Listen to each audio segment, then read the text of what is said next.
Hello, welcome back to my channel. My name is Misha, aka Pieces of Mish, and today I want to let's talk about insecurities.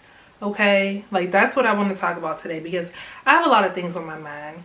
And first of all, I want to take a moment to acknowledge the makeup. Okay, I did my makeup a little differently than I usually do. I watched a little tutorial, okay, because I watched my video last week. And I know y'all seen it. I was wearing two different eyebrows. Two. They were not related. No. So today, I feel like I did a lot better. Did a little other blending and those type of things.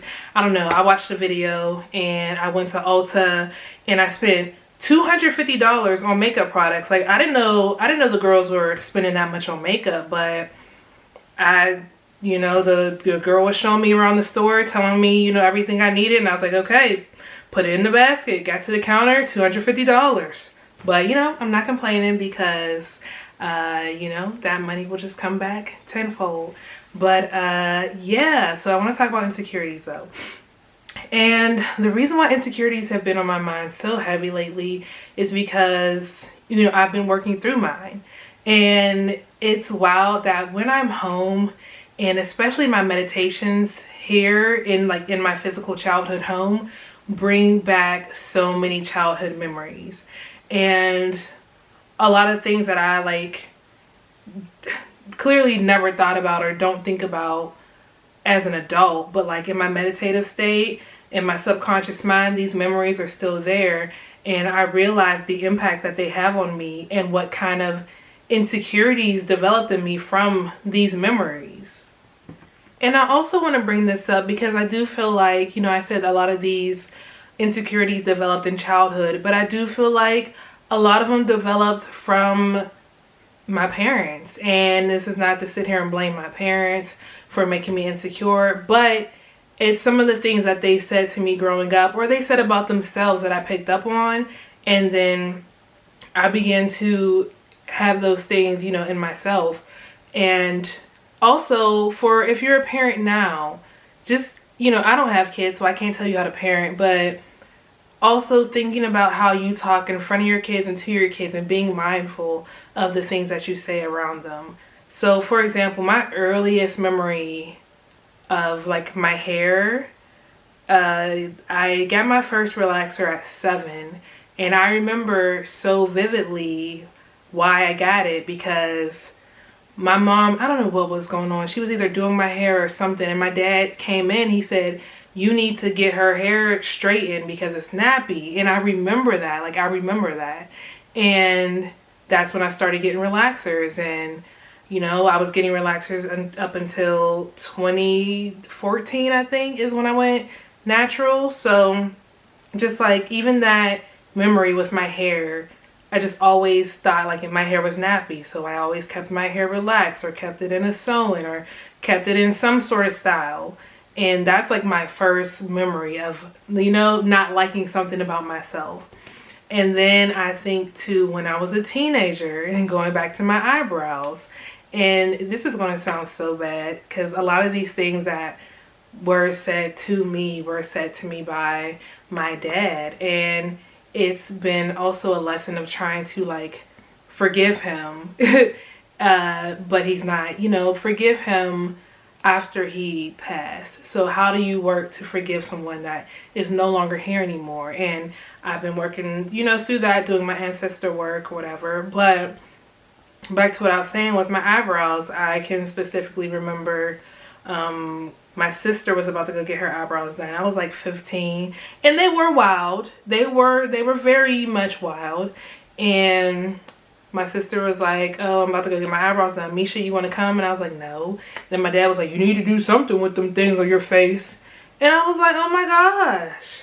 So I went and that's how I started getting my eyebrows done. So it's a lot of these things were so hard for me to accept about myself because of, I don't know, the things that were said to me growing up. And, when you're growing up, you want to be told you're beautiful, you're intelligent, you're smart.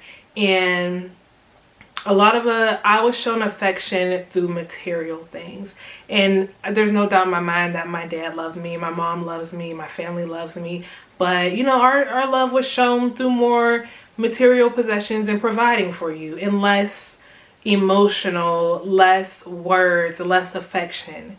And now that I'm older, I'm still working through those insecurities and those things about myself, but also learning how to express my emotions and how to express affection, because I'm so used to being, so used to, I love you, I'll buy you this. I show you love by making sure you're good, but how do I affirm those things with my words or with my actions? So those are things I'm still learning aside from my insecurities. My weight has always been up and down. Like, I was always bigger than the other kids. Like, I'm 5'10" and I'm solid, okay? But growing up, as soon as I hit like second grade, that's when my growth spurt started. And I couldn't even fit in the regular desk at school. Like, all the kids was in the regular desk. They had to get me a desk. I don't know where they got this desk from. The older classrooms, I have no clue. But I always had a different desk because I couldn't fit in the standard like elementary school desk. So embarrassing. But, being a bigger girl, I was always bigger than my classmates. And I was just always bigger. And my weight I've always struggled with my weight because, I love junk food. I love candy, and that's another struggle I'm currently working with. But I didn't work out. I didn't start drinking water. No lie. I did not even start drinking water until 2012. Like, that just tells you how, like, what? Yeah, but anyways, so like that should tell you everything you need to know about my previous habits. But I was always a bigger girl, and I was always very self-conscious about my weight. And to this day, I don't know, it's like I will feel so good about my body and how my body looks, and then somebody will say something, and it's just like, well, I thought I looked good. Like, what you mean? So, and this really just happened last week. So I came downstairs, a little form-fitting dress. I knew I looked, I'm thick, okay? So, but I felt good. I felt comfortable. I felt confident, whatever. So I came downstairs, and my mom, I love her. I really do love her. Like, I really love her. But I came downstairs, and she was like, why is your gut hanging over like that? And it took me a minute. I had to, I said, okay, Misha, this is your mother, so think about what you're about to say. And 2, Misha, this is not how you see yourself, so you do not need to accept that. These are all thoughts that were going through my head. So I stopped and I turned around and I said, Mom, you shouldn't say things to me like that. And she's like, well, your stomach should. I said, no, not Mom. 1, I shouldn't have said this, but I was like, Mom, you don't even have a flat stomach. When's the last time your stomach was flat? But then she's like, I know, she responded, we didn't get into it, but I was like, you shouldn't talk to me like that, because that's how people develop insecurities. And she's like, well, I don't talk to you like. I said, no. I said, you did talk to me like that growing up. You and Dad. Like, I went in, because I'm telling y'all right now, like, I'm not home for no reason. I'm here to work through things that clearly have been on my mind, subconscious mind. And now it's time for them to come to the surface. So I said to her, no. I said, you have always talked to me like that. You and Dad have always made comments about my weight, and that makes people insecure, and you shouldn't talk to me like that anymore. Silence.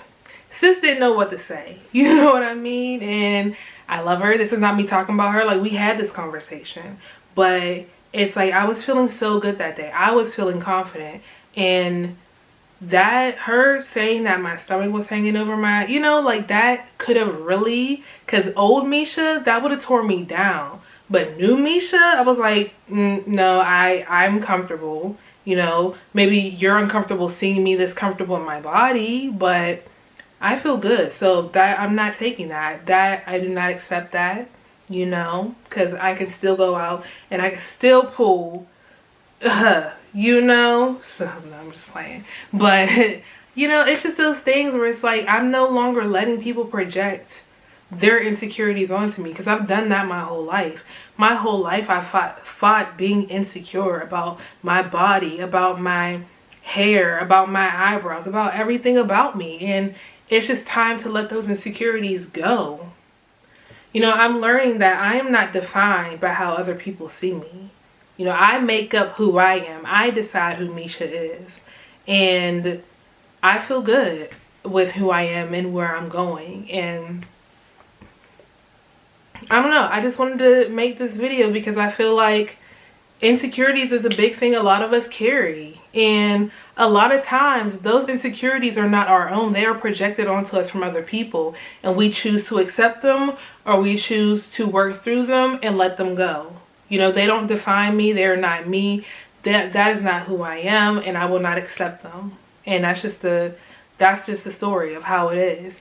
And I'm getting so comfortable in myself to a point where when I hear these things said to me, or when I hear people try to project these things onto me, I'm stopping it. Like, I'm stopping it, because that's a boundary. You cannot project your thoughts, your feelings onto me. I am protected, okay? I am divinely guided and protected. And that's one of my mantras every day. And I believe that wholeheartedly, and I feel it wholeheartedly, because I'm not allowing any hurt, harm, or danger come into my body, my spirit, or my mind. And I don't know. I really don't have any much more to add to that. Like, insecurities are wild, and your childhood can really impact you in adulthood.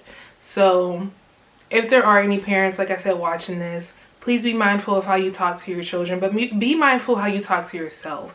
Because I really feel like, you know, your children, I feel like, are a reflection of their parents. And if a parent is feeling good, feeling confident, exuding that in front of their child, that child would pick that up and be that. You know what I mean? And so often, so many people have to work to find their confidence or work to find their abilities because they don't see that modeled around them. And I'm not going to say we all have insecurities, because I don't know everybody, okay? And I can't speak for everybody, but I can speak for myself. And I know that I have these insecurities, and I'm working through them because it's important for my spiritual growth. And it's important for me to get to the place where I need to be able to address these things, acknowledge these things, and heal them. And as I said, a lot of these things happened in my childhood, and meditation has really helped bring back these memories so that I can work through them and know exactly what memory I'm working with and exactly where it stemmed from. Like, the experience has been really crazy, but I do think that being in the actual space where a lot of these things happen is helping to bring those memories back so that I can work through them. So if you have insecurities that you're currently battling and working through, just think about, you know, try to meditate on what happened, you know, and how that has impacted your life thus far. And is it time to step back and acknowledge those things so that you can work through them? Because what will happen if you unlock the next level of you? You know what I mean? Like, what will happen? And that's how I feel. That's what I feel like is happening in my life, where I'm addressing these insecurities and I'm learning how to work through them so I can unlock the next level of life. Because I think about, you know, what I said about what happened with my mom last week. I could have not said anything. You know what I mean? I could have not said a thing. And I could have let that fester up in me. And I could have said, okay, why, you know, my gut is hanging over. I do feel like this. No, like, I didn't let that happen. It's because I know where these insecurities stem from now. And I know they're not mine. And I am working through them. And healing is happening, and it is taking place. And that is all I have to say for today. So thank you so much for tuning in to my channel. Make sure you like, comment, subscribe, share. You know, like, if If anything in this conversation, or it wasn't a conversation because I'm clearly just talking to a camera, but if anything I say, resonated with you, comment below, tell me what you think. What are you currently working through? Because, I really want to hear from you all. So thank you so much for watching, and make sure you tune in next time for another video. Bye.